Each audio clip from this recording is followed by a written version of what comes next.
बिहार में 50-60 बरिस हो गए हमनी के गरीबी दूरे नहीं हो। रउआ जब लड़का हो खो तबो गरीब रही, आज जवान हो गई तबो गरीब, आज जवान आदमी बूढ़ हो गए, कितना आदमी के तो जिंदगी बीत गई। हर बार के आवता नेता वो ये कहता कि हमरा के वोट दे दो, हम आई में तो ठीक कर दे, और हर बार वह वोट देता नहीं और सुधरत नहीं के स्थिति। तो काहे नहीं के सुधरत, पहले रउआ के समझावे चलल बानी। अब बात समझ में आई तो रउआ अपन चिंतन मनन करके तब निर्णय ले। देखिए पहला बात कि गरीबी से निकले के रास्ता कौन बा। गरीबी से निकले के खाली 3 गो रास्ता बा। पहला बात, अगर वह घर में कोई पढ़ लिख जाई, शिक्षा हो जाई, ओकरा नौकरी मिल जाई तो वह गरीबी से निकल जाई। दूसरा रास्ता बा कि जेकरा भी जोन खेती करे खातिर जमीन होके तो वह खेती उती करके आगे बढ़ सकीला। आ जेकरा दोनों नहीं खे, ओकरा पूंजी होके पैसा होके तो दुकान दौरी करके उद्योग व्यापार कुछ करके वह आगे बढ़ सकीला। ठीक बा ना। ये 3 गो रास्ता पर निकले के।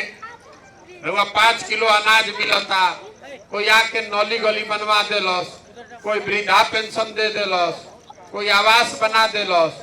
ये एक तो में चोरी बा बदमाशी बा छोड़ दी, लेकिन अगर मान ली कि अगर ये हो जाओ, हर महीना 5 किलो में 1 किलो चोरी करके 4 किलो अनाज मिलता, तो 4 किलो अनाज मिले से गरीबी ना खत्म हुई। तो गरीबी खत्म काहे नहीं के हो? ऐसे कि बिहार में शिक्षा के व्यवस्था खराब हो गई। स्कूल में लड़का पढ़े जाता और तो जब पढ़ाई होते नहीं, खाली खिचड़ी बटाता।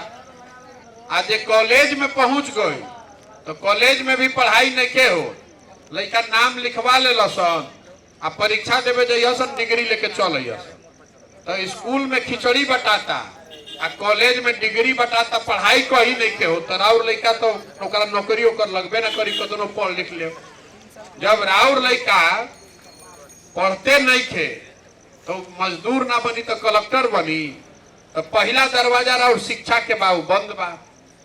दूसरा रास्ता रवा के बताइनी कि जरा भी जमीन बा, खेती किसानी करता, वो आदमी आगे बढ़ सकेला। ये बात के समझी। बिहार में 100 में 60 गो जोन आदमी बाड़न, ओकरा भी जोन एको धूर जमीने नहीं थे। 100 में 60 आदमी के पास एक धूर जमीन नहीं थे, बच गए 40 आदमी। तो 40 गो में 37 गो आदमी के जरा जमीन बा, वो 1 एकड़ से कम जमीन बा, बहुत छोटा किसान बा। तो जो खेती करता आदमी तो खाए वाला खेती करता, कमाए वाला ना।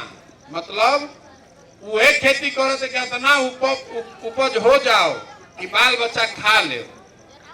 वो खेती करके रहा कोनो पैसा नहीं के मिले वाला, तो बच गए खाली 3-4% आदमी। तो 100 में 4 आदमी ही बिहार में ऐसा बा जे खेती करके कुछ पैसा कमाता। बाकी 35 गो 36 गो आदमी खेती ऐसे करता कि ओकर बाल बच्चा खाना खा ले। 60 आदमी के पास तो जमीने नहीं है तो खेती करिहन कैसे। आ तीसरा बात बा पूंजी, पैसा ऐसा आदमी भी जो है नहीं के। तो वो मान ली कि सिलाई के काम जानता नहीं, रेडीमेड के कोनो टेलर खोले चाहता नहीं, तो टेलर खोले खातिर 2 गो सिलाई मशीन खरीदे खातिर पैसा चाहिए ना। रवा बाल काटे आवो तो सैलून खोले के बाद तो सैलून खोले खातिर पैसा चाहिए, तो पैसा मिलते नहीं के कोई के। रवा जाता नहीं, कोई से कर्जा काढ़ता नहीं, तो 100 रुपया पर 5 टका लागता ब्याज। जबकि पूरा हिंदुस्तान में 100 रुपया ब्याज ले कर्जा तो साल भर में लागे के चाहिए 10 रुपया, और वह लागत साल भर में 60 रुपया। तो वह यही से गरीब पानी। तो ये तीनों चीज, शिक्षा, जमीन और पूंजी, जब तक एक और उपाय ना हो, शिक्षा ना मिली, लोग के जमीन ना मिली और रोजगार ना मिली, तब तक तो गरीबी ना दूर हो। इतना बात तो बुझाता ना, बुझाता ना इतना बात भैया। अब हमरा के एगो सवाल पूछता नहीं, बताएं बिहार में लड़कन के पढ़े के शिक्षा के व्यवस्था सुधरे के चाहिए कि ना चाहिए? फिर से जोर से बोली, सब महिला लोग से पूछता नहीं, लड़कन के पढ़े के शिक्षा के व्यवस्था सुधरे के चाहिए कि ना?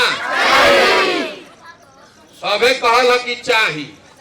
तो रउआ से अब पूछता नहीं दूसरा सवाल अपना अपना लइकन के नाम पर ईमानदारी से बोली। अपना जीवन में कभी शिक्षा खातिर वोट देले बानी? फिर जोर से बोली, देले बानी? रवा बुझा तो देख ली रवा, एक लाइन में रवा के समझा देनी कि रवा काहे नइखे राव गरीबी दूर हो। रवा अपने अभी कहनी है कि शिक्षा सुधरे के चाहिए, आ जीवन में कभी शिक्षा खातिर वोटे नहीं करो तो ये सुधरी कैसे?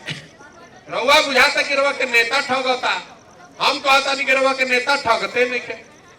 अरे जौन हम रवा बोता नहीं तो उन्हें न काटो।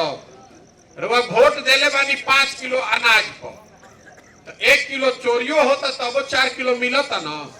रवा वोट देता नहीं जात पर, तो हर जगह जात के चर्चा चलता ना। रवा वोट देता नहीं हिंदू मुसलमान के नाम पर, तो जैसे ही रवा टीवी खोलता नहीं तो हिंदू मुसलमान भारत पाकिस्तान होता। ये बतावे खातिर गाँव गाँव चलता नहीं कि देखी जैसन वोट रवा दबाई वैसने परिणाम रवा सामने आई, तनी कम चाहे ज्यादा। तो जो 3 गो जन गरीबी से दूर होके खातिर रास्ता बा, शिक्षा, जमीन और रोजगार, वो पर रवा वोटे नहीं करो तो जीवन भर रवा कतनो वोट करो, जीवन में कभी आप गरीबी से निकल नहीं सकते। ये बता, इतना बात तो बुझाता ना। तो अगर बुझात होके तो रवा संकल्प ली, अपना खातिर ना अपना लइकन खातिर संकल्प ली।